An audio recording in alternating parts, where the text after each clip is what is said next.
ദേവി മൂകാംബികേ ഭഗവതി രക്ഷിക്കണേ. അനിയനും ചേട്ടനും കൂടെ സമരം ഒത്തുതീർപ്പാക്കാനെന്നും പറഞ്ഞ് ഫാക്ടറിയിലേക്ക് പോയിട്ടുണ്ട്. അവിടെ ഇന്ന് എത്ര എണ്ണത്തിന്റെ കൈയും കാലും ഒടിയുമെന്ന് നിനക്കേ അറിയൂ. അധികം കുഴപ്പങ്ങളൊന്നും ഉണ്ടാക്കിക്കാതെ അവരെ ഇങ്ങ് എത്തിച്ചേക്കണേ ഭഗവതി. അനിയം ബാവേ മൂരാച്ചി, അനിയം ബാവേ മൂരാച്ചി, നിന്നെ ഞങ്ങൾ എടുത്തോളാം, നിന്നെ ഞങ്ങൾ എടുത്തോളാം. ചേട്ടൻ ബാവേ മൂരാച്ചി, ചേട്ടൻ ബാവേ മൂരാച്ചി, നിന്നെ ഞങ്ങൾ എടുത്തോളാം, നിന്നെ ഞങ്ങൾ എടുത്തോളാം. അനിയൻ ബാവയുടെ ഗുണ്ടായുസം അവസാനിപ്പിക്കുക, അനിയൻ ബാവയുടെ ഗുണ്ടായുസം അവസാനിപ്പിക്കുക, ചേട്ടൻ ബാവയുടെ ഗുണ്ടായുസം അവസാനിപ്പിക്കുക. ചേട്ടൻ ബാവയുടെ ഗുണ്ടായുസം. നിർത്ത്. എന്ത് പണ്ടാരാടാ അതിലെഴുതിയിരിക്കണേ? എനിക്ക് അത് വായിക്കാൻ പറ്റണില്ല. പിന്നെ ഇതൊക്കെ വായിക്കാനല്ലേടാ നീ 3ാം ക്ലാസ് വരെ 6 കൊല്ലം പഠിച്ചത്? ആഹാ, അന്ന് ഞാൻ പഠിച്ചതേ പഴയ അക്ഷരമാണ്. ഇത് പുതിയ അക്ഷരമല്ലേ? ഈശ്വരപിള്ളേ, എന്തോ അത് വായിക്കടോ. വായിക്കാൻ. ചേട്ടൻ ബാവേ കരിങ്കാലി, നിന്നെ പിന്നെ കണ്ടോളാം. അനിയൻ ബാവയുടെ ഗുണ്ടായുസം അവസാനിപ്പിക്കുക, ചേട്ടൻ ബാവയുടെ ഗുണ്ടായുസം അവസാനിപ്പിക്കുക. 4, 3, 7 പേരുള്ള ഏതേലും പാർട്ടിയുടെ പേരും പറഞ്ഞ് സമരം ഉണ്ടാക്കുന്നതും ഗുണ്ടായിസം കാണിക്കുന്നതും നിങ്ങളല്ലടാ. ഫാക്ടറി ഞങ്ങൾ തുറക്കണില്ല. നിനക്കൊക്കെ ചെയ്യാൻ പറ്റുന്ന എന്താന്ന് വെച്ചാലേ അങ്ങോട്ട് ചെയ്തോ. അങ്ങനെ കയറി വെല്ലുവിളിക്കല്ലേ മുതലാളിമാരെ. ഞങ്ങളുടെ നേതാക്കന്മാർ വിചാരിച്ചാലേ ഇവിടെ പലതും നടക്കും. കുറെ നേതാക്കന്മാര് വന്നിരിക്കുന്നു. മുക്കാ ചക്രത്തിന് തൊഴിലാളികളെ ഒറ്റുകൊടുക്കുന്ന നേതാക്കന്മാര് ഉണ്ടായിരുന്നടാ പണ്ടൊരു നേതാവ്. 10 പൈസ കൈക്കൂലി വാങ്ങിക്കാത്ത നേതാവ് മഹാത്മാ ഗാന്ധി. കേട്ടിട്ടുണ്ടോടാ? ആ നേതാവ് പണ്ടൊരു സമരം നടത്തിയായിരുന്നു, സ്വാതന്ത്ര്യ സമരം.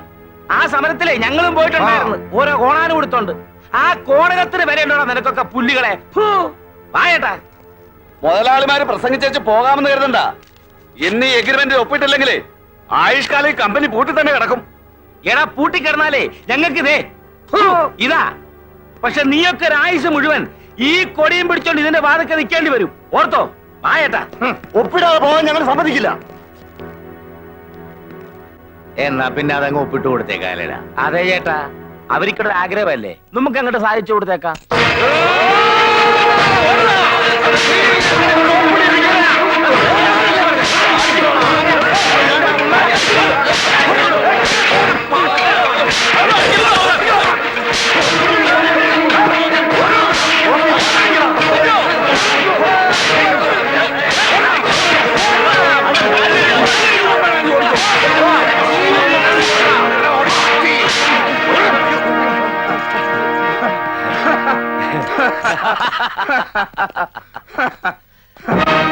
നിങ്ങൾ എന്തിനാ കരഞ്ഞു വിളിച്ചോണ്ട് വന്നത്?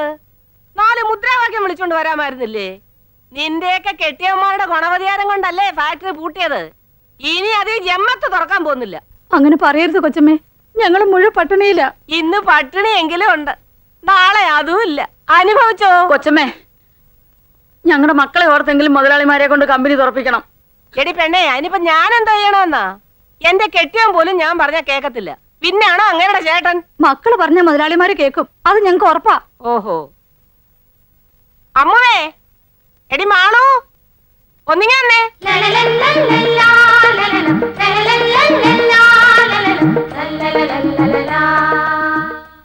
ആ വരുന്നുണ്ട്. എന്താ ചെറിയമ്മേ?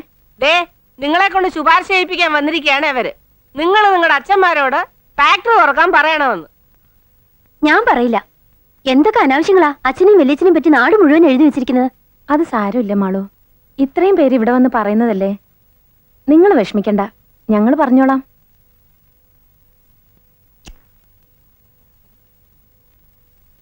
ദേ, ചേട്ടൻ ബാവയുടെ മോള് അമ്മ വാക്ക് കൊടുത്തതാ. അച്ഛൻ വാശി പിടിച്ചാ എനിക്ക് ഈ നാട്ടില് തല ഉയർത്തി നടക്കാൻ പറ്റേണ്ടാവും. പെങ്കൊച്ചുങ്ങള് തലയിത്തിരി കുമ്പിട്ട് നടക്കണതാ നല്ലത്. ഇമാതിരി വലിയ കാര്യങ്ങളില് മോള് തലയിടണ്ട. അച്ഛൻ എപ്പോഴും പറയാറില്ലേ പഴയതൊന്നും മറക്കരുതെന്ന്. ആ പാവങ്ങള് അധ്വാനിക്കുന്നതിന്റെ ഫലമല്ലേ നമ്മളീ അനുഭവിക്കുന്നേ. എന്തോ? ഓ, ഒരധ്വാനക്കാര്. എടി, അധ്വാനിച്ചിരുന്നു. ഞാനും എന്റെ അനിയനും പണ്ട് അധ്വാനിച്ചിരുന്നു, ഒരുപാട്. അന്ന് ഞാനും അവനും ഓരോ തൂമ്പയും എടുത്തോണ്ട് സൂര്യൻ ഉദിക്കുന്നതിന് മുമ്പേ പാടത്തിറങ്ങിയ അസ്തമിച്ച പിന്നെ കേറണേ. അതിന് കൂലി എത്രയാണെന്ന് മക്കൾക്കറിയാവാ? 8 അണയും 2 നേരത്തെ കഞ്ഞിയും. കഞ്ഞി എന്ന് പറഞ്ഞാൽ പിഞ്ഞാണത്തിലൊന്നും അല്ല തരണത്, മുറ്റത്ത് 2 കുഴി കുത്തി അത് 2 ഇലയും വെച്ച് അതിലാ ഒഴിച്ചു തരണത്. ആ കഞ്ഞിയിലെല്ലാം ഒതുക്കി ആ 8 ഞങ്ങ മിച്ചം പിടിക്കുമായിരുന്നു. ആദ്യം തുടങ്ങിയതാടി, അവിടുന്ന് ഉണ്ടാക്കിയതാടി ഇതെല്ലാം.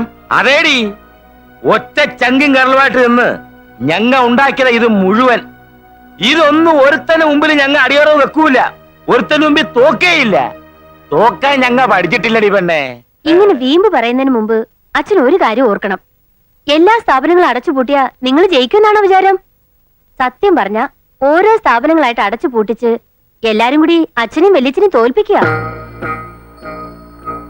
ദേ, അച്ഛന്റെ പുന്നാര മോളായി പറയുന്നത്. മോള് പറഞ്ഞ അച്ഛൻ കേൾക്കുമെന്ന് എനിക്കറിയാം. ആ ഫാക്ടറി അങ്ങ് തുറന്നേക്ക്. എടാ കുഞ്ഞാ, എന്തോ കമ്പനി തുറക്കണമെന്ന് അവക്ക് ഒരേ നിർബന്ധം. ഇവളും അത് തന്നെയാണ് പറയണത്. ഇത്രയും നേരം തലക്ക് വെളിവ് വന്നിട്ടില്ല. മക്കൾക്കിടെ ഓരോരോ കാര്യങ്ങള് ഓരോന്നേ ഉള്ളെന്നും പറഞ്ഞ് പുന്നാരിപ്പിച്ച് തലയെക്കറ്റി വെച്ചിട്ടാണ്. പോട്ടടാ, നമ്മൾ അവർക്ക് വേണ്ടിയിട്ടല്ലേടാ ഈ കഷ്ടപ്പെടുന്നത്. അവരെ വിഷമിപ്പിച്ചിട്ടുള്ള ഒരു നേട്ടവും നമുക്ക് വേണ്ടടാ. അവരുടെ ഇഷ്ടം അതാണെങ്കിൽ നമുക്ക് അങ്ങോട്ട് തുറക്കാടാ. ഷോ തുറന്ന ആ ചെറ്റകട മുമ്പിൽ നുമ്മ മുട്ടുകുത്തി പോലെ ആകെയില്ല ചേട്ടാ. മുട്ടുകുത്തണ്ടാ, അവന്റെയൊക്കെ നേതാക്കന്മാര് ചോദിച്ചതിലും 100 രൂപ കൂടുതൽ നമ്മക്ക് കൊടുക്കാം.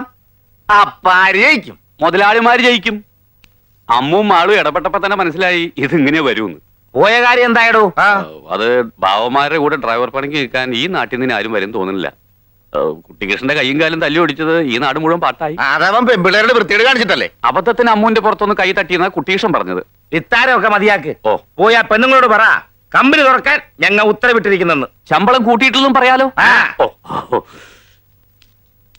ഫാക്ടറി തുറക്കാൻ തീരുമാനിച്ചു. നിങ്ങളുടെ നേതാക്കന്മാര് പറഞ്ഞതിൽ 100 രൂപ ശമ്പളം കൂടുതൽ തരാനാ മുതലാളിമാര് പറഞ്ഞിരിക്കുന്നത്. പൊക്കോളൂ.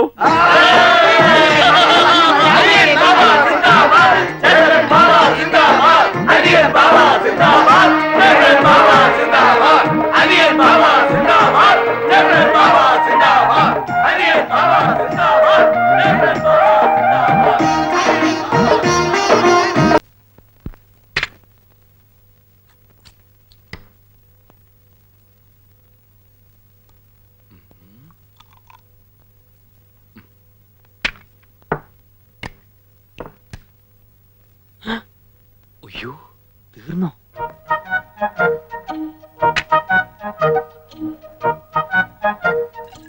വെള്ളം ചേർത്താണെന്ന് അറിയരുതേ ഭഗവാനെ.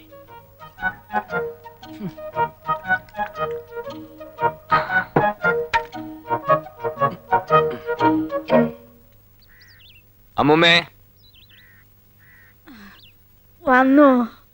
ഞാൻ വിചാരിച്ചു മരുന്നൊന്നും കഴിക്കാതെ ഇവിടെ കിടന്ന് ചത്തോട്ടെ എന്ന് നീ കരുതി കാണുമോന്ന്. ഓ എന്റെ അമ്മൂമ്മ കാശ് കയ്യില്ലാത്ത നേരെ ചാകണ കാര്യം മാത്രം പറയാതെ. അതെന്താടാ, ഞങ്ങള് ചത്ത ശവദാഹം നടത്താനുള്ള കാശ് പോലും ഇല്ലേ നിന്റെ കയ്യില്? ഉണ്ട്, നിലവറയ്ക്കകത്ത് പൂഴ്ത്തി വെച്ചിരിക്കല്ലേ. എന്റെ മക്കളെ അതിൽ നിന്ന് കുറച്ചെടുത്ത് ചെലവാക്കണം. കാലത്ത് തന്നെ എന്റെ കൺട്രോൾ കളയരുത്. ഇതോട് കഴിച്ചേ പിടിക്കും. എത്ര വലിയ തറവാട്ടി ജനിച്ചവളാ ഞാൻ. ചന്ദനമുട്ടി വെച്ച് ദഹിപ്പിക്കേണ്ട ദേഹമായി ഇത്. എന്നിട്ടിപ്പൊ പറയണത് കേട്ടില്ലേ? അമ്മൂമ്മേ കാലത്തെ ഇരുന്ന് ഫ്ലാഷ് ബാക്ക് പറയാതെ അത് അകത്താക്കാൻ നോക്ക്. എനിക്ക് ആണുങ്ങളുടെ വാടി പോകാനുള്ളതാ. പ്രേമേന്ദ്ര, എന്റെ ഗുളിക തീർന്നോ മക്കളെ? ഉണ്ടെങ്കിൽ 2 എണ്ണം കുടിഞ്ഞതാ. ഇത് പഞ്ചാര മിഠായി എല്ലാം വലിച്ചു വരി തിന്നാൻ ഹോമിയോ മരുന്ന. അച്ഛാ അച്ഛാ, ഇങ്ങനെ കിടന്ന് ഉറങ്ങരുന്ന് വൈദ്യര് പറഞ്ഞിട്ടില്ലേ? പിന്നെ എങ്ങനെ കിടന്നുറങ്ങണമെന്ന് അയാൾ പറഞ്ഞത്? ഇത്രയും നേരം ഉറങ്ങിയതല്ലേ, ഇനി അല്പം റെസ്റ്റ് എടുത്തിട്ട് കിടന്നുറങ്ങാം.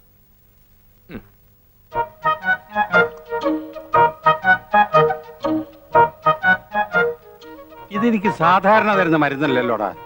അല്ല, ഇത് വയറിളക്കം നിക്കാനാ. എന്റെ അമ്മേ, ആരാടാ എനിക്ക് വയറിളക്കമെന്ന് പറഞ്ഞത്? ഇളക്കം പോട്ട് ഒരു അനക്കം പോലും ഇല്ലാണ്ടിരിക്കുക. പിന്നെ ആർക്കാ ഇളകിയത്? പ്രേമചന്ദ്ര, അയ്യോ ഇളകിയത് എനിക്കാടാ. ഈ ഇളക്കവും വെച്ചോണ്ട് എന്തിനങ്ങനെ കറങ്ങി കിടക്കുന്നത്? അപ്പൂപ്പിന് ഒരു സ്ഥലത്ത് അടങ്ങി ഒതുങ്ങി ഇരുന്നൂടെ? അടങ്ങി ഒതുങ്ങി തന്നെയാടാ ഇത്രയും നേരം ഞാൻ കക്കൂസിനകത്ത് ഇരുന്നത്. ആ മരുന്ന് നിങ്ങടാ. ഉണ്ടായിരുന്ന അച്ഛൻ കുടിച്ചു, ഞാൻ പോയി വേറെ മേടിച്ചോണ്ടിരാം. കൊണ്ടോറടങ്ങാൻ വേഗം വരണം. എന്നെ ഇവിടെ കണ്ടില്ലെങ്കിൽ ഞാൻ കക്കൂസിലെങ്ങാനും വീണ് കിടക്കണ്ടാവും. വേഗം എന്തെങ്കിലും തന്നേ, ഞാൻ വൈദ്യശാല വരെ ഒന്ന് പോവാ. ഇപ്പൊ തരാ മോനെ, കഞ്ഞി ഇപ്പൊ ആവും. കഞ്ഞിയോ പലഹാരം ഒന്നും ഉണ്ടാക്കില്ലേ? പ്രേമേട്ടൻ ഇങ്ങനെ ഓരോന്ന് പറഞ്ഞു. അമ്മ ഇപ്പൊ തുടങ്ങും. പണ്ട് ആനയും കുതിരയൊക്കെ ഉണ്ടായിരുന്ന കഥ പറഞ്ഞ കരയാൻ. അതൊക്കെ അങ്ങോട്ട് മറക്കാൻ പറ്റുമോ? എങ്ങനെ കഴിയേണ്ട കുട്ടികളാ നിങ്ങള്. ഇപ്പൊ കണ്ടില്ലേ, ഒരു നേരം പോലും വായ്ക്ക് രുചിയുള്ള ആഹാരം കഴിക്കാതെ. അയ്യേ, അപ്പോഴേക്കും കരഞ്ഞോ? ഞാനൊരു ഉഗ്രം തമാശ പറഞ്ഞല്ലേ. പലകാരെന്ന് കേൾക്കുമ്പോ അമ്മ പൊട്ടിച്ചിരിക്കുന്നല്ലേ ഞാൻ കരുതിയത്. ദേ ഇങ്ങോട്ട് നോക്കിയേ, ഇതൊക്കെ മാറും അമ്മേ. എനിക്കൊരു ഉഗ്രം ജോലി കിട്ടട്ടെ, പിന്നെ അമ്മ നോക്കിക്കോ. നമുക്ക് താമസിക്കാൻ വലിയൊരു ബംഗ്ലാവ്, അമ്മയ്ക്ക് അമ്പലത്തിൽ പോവാൻ കാറ്, കഴിക്കാനാണെങ്കിൽ 3 നേരം പലഹാരവും. അതൊന്നും വേണ്ട. മരിക്കണേന് മുന്നേ ഒരു ദിവസമെങ്കിലും നമ്മുടെ തറവാട്ടിലൊന്ന് കഴിയാൻ പറ്റിയാ മതിയായിരുന്നു. ഓ, മുത്തശ്ശാ, എന്ത് പറ്റി മുത്തശ്ശാ? മുത്തശ്ശ, എന്താ എന്തു പറ്റി? വലിക്കാൻ പറ്റുന്നില്ല. ഈ പണ്ടാറപ്പ് വലിച്ചില്ലെങ്കിൽ എന്താ? അതല്ല, ശ്വാസം വലിക്കാൻ പറ്റുന്നില്ല.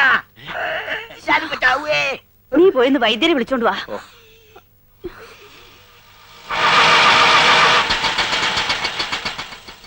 സാറേ, ഞാൻ വെയിറ്റ് ചെയ്യണോ? താൻ വെയിറ്റ് ചെയ്യണ്ട, ഓട്ടോ വെയിറ്റ് ചെയ്താൽ മതി. ഓ, ഇല്ലടാ. ആരാ? ഈ ചെമ്പകശ്ശേരി വീട് തന്നെയല്ലേ? അതെ, എന്താ കാര്യം? ഞാൻ ബാബാ ബ്രദേഴ്സിന്റെ മാനേജറാണെന്ന് വേണമെങ്കിൽ പറയാം, കാര്യസ്ഥനാണെന്നും പറയാം. ഇനി അടിയാളാണെന്ന് പറഞ്ഞാൽ യാതൊരു വിരോധമില്ല. ഏത് ബാബാ പ്രദേശത്തിന്റെ ഏത് മാനേജർ? കാര്യം എന്താണെന്ന് വെച്ചാൽ പറയണം. ഇവിടെ ഒരു കാർ ഉണ്ടായിരുന്നു, വിറ്റൂന്ന് കേട്ടു. അത് ഇപ്പോഴാണ് കേട്ടത്, വിറ്റിട്ട് കാലം കുറയായി. അതിന്റെ ഡ്രൈവർ ഫ്രീ ആണെങ്കിൽ ഒരു ജോലി ഞാൻ കൊടുക്കാം. അതിന് താൻ ബുദ്ധിമുട്ടൊന്നുമില്ല. കാറ് വാങ്ങിയത് ആ ഡ്രൈവർ തന്നെയാ. ശമ്പള കുടിശ്ശേ ഒരുപാടായപ്പോ ബാക്കി കാശ് ഇങ്ങോട്ട് വന്ന അയാൾ കാറും കൊണ്ടുപോയി. ഇപ്പൊ ടാക്സി ആയിട്ട് ഓടിക്കുക. അപ്പൊ അതും പോയി. അല്ല, എന്താ കാര്യം? ഒരു ഡ്രൈവറെ അത്യാവശ്യമായിട്ട് വേണമായിരുന്നു. നല്ല കുടുംബത്തിൽ നിന്ന ആളാവുമ്പോ ധൈര്യമായിട്ട് നിർത്താലോ എന്ന് കരുതി. വേറെ നോക്കാം. ഹലോ, ഒരു മിനിറ്റ് ഒന്നും വന്നേ. നമ്മൾ ആരാന്നാ പറഞ്ഞേ? നമ്മളാരാണെന്ന് അറിയില്ല, ഞാൻ ഈശ്വരപിള്ള. അല്ല, ഈ ഡ്രൈവർ ജോലി എന്ന് പറയുമ്പോ സ്ഥിരമായിട്ടോ അതോ താൽക്കാലികമായിട്ടോ? തീരായിട്ട് വേണമെങ്കിൽ തലമുറയായി കൈമാറി ജോലി ചെയ്യാം. എന്ത് കിട്ടും? അസല് നല്ല കിട്ടും. അല്ല, ശമ്പളത്തിന്റെ കാര്യല്ലേ, നല്ല ശമ്പളം കിട്ടും. അതുകൊണ്ടൊരു കുടുംബത്തിന് സുഖമായിട്ട് കഴിയാം. ശമ്പളം കൃത്യമായിട്ട് കിട്ടുമല്ലോ അല്ലേ? നല്ല കഥയായി. ശമ്പളം മാത്രമല്ല, വേറെ പലതും കിട്ടും. ഓ, ഒരാളുണ്ട്, നല്ല കുടുംബത്തിൽ ജനിച്ചയാളാ, ബികോം വരെ പഠിച്ചിട്ടുണ്ട്. അതാണ് പ്രശ്നം. വല്ല 7ാം ക്ലാസ്സോ 8ാം ക്ലാസ്സോ ആണെങ്കിൽ പ്രശ്നമില്ലായിരുന്നു. വലിയ വിദ്യാഭ്യാസമുള്ളവരും നല്ല കുടുംബത്തിൽ പറഞ്ഞവരും മുതലാളിമാർക്ക് ഇഷ്ടമല്ല. എങ്കിൽ ബികോം വരെ പഠിച്ചിട്ടുണ്ടോന്നൊന്നും പറയണ്ട. വല്ല 10ാം ക്ലാസ്സിൽ 3 4 കൊല്ലം തോറ്റാണെന്ന് പറഞ്ഞാൽ മതി. വലിയ കുടുംബത്തിലാണെന്നും പറയണ്ട. വല്ല ഓവർ ബ്രിഡ്ജിനടിയിലാണ് താമസം എന്ന് പറഞ്ഞോ. എങ്ങനെയെങ്കിലും ജോലി കിട്ടിയ ഉപകാരമായി. ആളാരാണെന്ന് പറഞ്ഞില്ലല്ലോ. ഈ ഞാൻ തന്നെ. ശ്രമിച്ചു നോക്കാം. മുതലാളിമാരെ അങ്ങനെ അങ്ങോട്ട് പറഞ്ഞ് വിശ്വസിപ്പിക്കാൻ ബുദ്ധിമുട്ടാ. പ്ലീസ്, ഈ ജോലി എനിക്ക് എന്നെ വാങ്ങിത്തരണം. ഇവിടെ അത്രയ്ക്ക് ബുദ്ധിമുട്ടാ.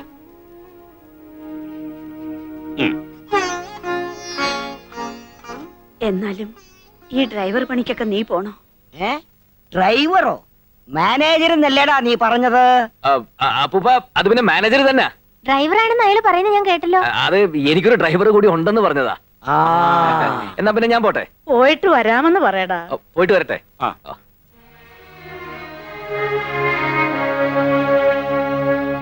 പറ്റടി.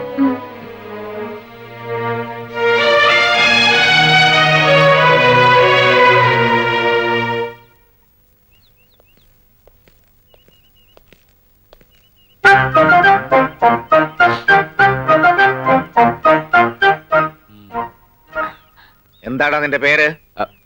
പ്രേമേന്ദ്രൻ. പ്രേമചന്ദ്രൻ. പേര് തന്നെ പശ കാണല്ലോടാ. കുറെ കൂടെ പ്രായമുള്ള ഒരുത്തനെ കൊണ്ടുവരാനല്ലേടോ തന്നോട് പറഞ്ഞേ? ഇവന് നല്ല പ്രായമുണ്ട്, കണ്ടാ തോന്നിക്കില്ല. പിന്നെ നല്ലൊരു കുടുംബത്തിൽ ജനിച്ചോനാ. ഓഹോ, എന്താണ് നിന്റെ കുടുംബ പേര്? അത് പിന്നെ അങ്ങനെ പ്രത്യേകിച്ച് പേരൊന്നുമില്ല. അല്ലെങ്കിലും ഡ്രൈവർമാർക്ക് പ്രത്യേകിച്ച് കുടുംബ പേരിന്റെ ആവശ്യമില്ല. ഈശ്വരപിള്ളേ, ഓ പാടോ.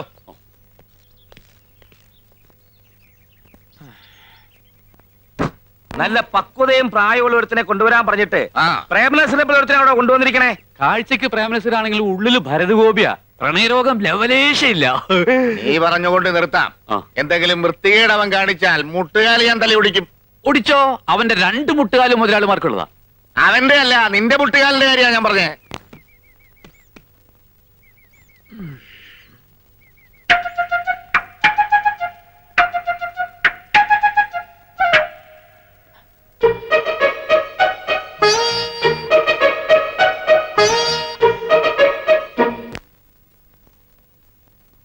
മര്യാദയ്ക്ക് നിന്നില്ലെങ്കിൽ നിന്റെ കാല് ഞാൻ തല്ലി ഒടിക്കും. പ്രേമേന്ദ്രന്റെ പേരുള്ള പശ നീ പുറത്തെടുത്താലുണ്ടല്ലോ, അനിയമ്പാവയും ചേട്ടമ്പാവയും ആരാണെന്ന് നീ അറിയും.